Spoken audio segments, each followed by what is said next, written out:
বিসমিল্লাহির রহমানির রহিম।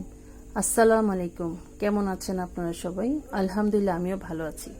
আজকে আপনাদের মাঝে আমি নিয়ে আসছি ডিমের রেসিপি, যেটা কিনা আমরা জানি অনেক আগে এটা ভাইরাল হয়েছে। এই ডিমের রেসিপিটা আজকে আপনাদেরকে সেটা তৈরি করে আমরা দেখাবো।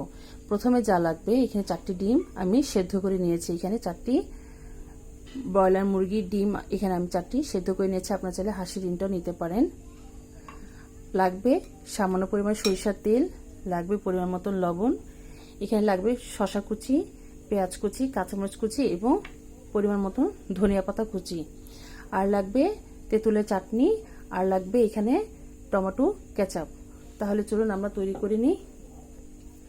এখন আমরা প্রথমে যা করব, এগুলো সব একত্র করে আমরা মাখিয়ে নিব।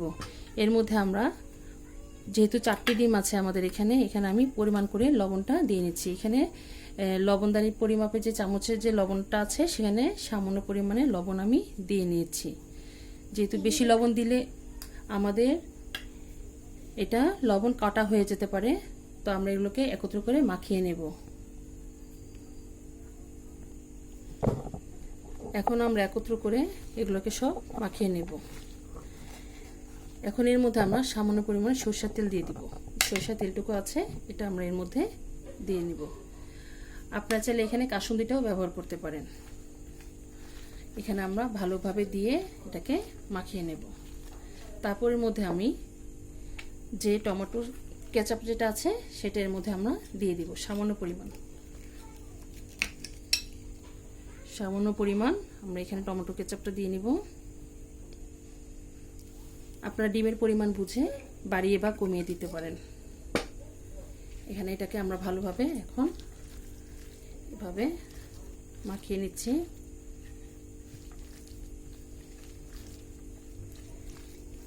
এই যে আমাদের এটা মাখানো এভাবে হয়ে গিয়েছে, দেখুন মাশাআল্লাহ করে।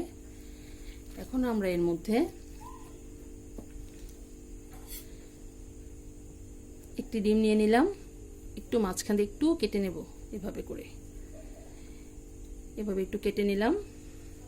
এখন এর মধ্যে আমরা যে মাখানো উপকরণটা আছে, সেটা এর মধ্যে আমরা দিয়ে দিব। এটাকে আমরা এভাবে দিয়ে দিলাম। ঠিক এভাবে দেওয়ার পরে আমরা যে টমেটো চাটনি আছে, যে তেঁতুলের চাটনি, সেটা আমরা এর মধ্যে দিয়ে নিচ্ছি। ঠিক এভাবে আমরা প্রত্যেকটা ডিমকে তৈরি করে নেব। তাহলে আমরা প্রত্যেকটা ডিম তৈরি করে নিই। এভাবে তৈরি হয়ে গেল আমাদের মজাদার ডিমের রেসিপি। দেখুন মাশাআল্লাহ, দেখতে কত ভালো লাগছে না? আপনারা অবশ্যই বাসায় একবার হলে ট্রাই করবেন, ইনশাআল্লাহ আপনাদেরটাও ভালো হবে। এটা খেতে ভীষণ মজা। যেহেতু এখানে তেঁতুলের চাটনি আছে, টমেটো কেচাপ আছে, ধনিয়া পাতা, পেঁয়াজ, কাঁচামরিচ, আপনারা ঝাল যার যার মতন বুঝে দিবেন। যেহেতু ঝাল বেশি হলেও ভালো লাগে না খেতে, তো আপনারা বাসায় একবার এটা ট্রাই করবেন। আর আমার রেসিপিটা আপনাদের কাছে কেমন লেগেছে আমাদেরকে অবশ্যই কমেন্ট করে জানাবেন। আর আমি যেন আপনাদের মাঝে নতুন নতুন রান্না নিয়ে আসতে পারি, আমার জন্য সবাই দোয়া করবেন। তো আজ এই পর্যন্তই। আপনারা যে যেখানে আছেন ভালো থাকেন, সুস্থ থাকেন। আল্লাহ হাফেজ।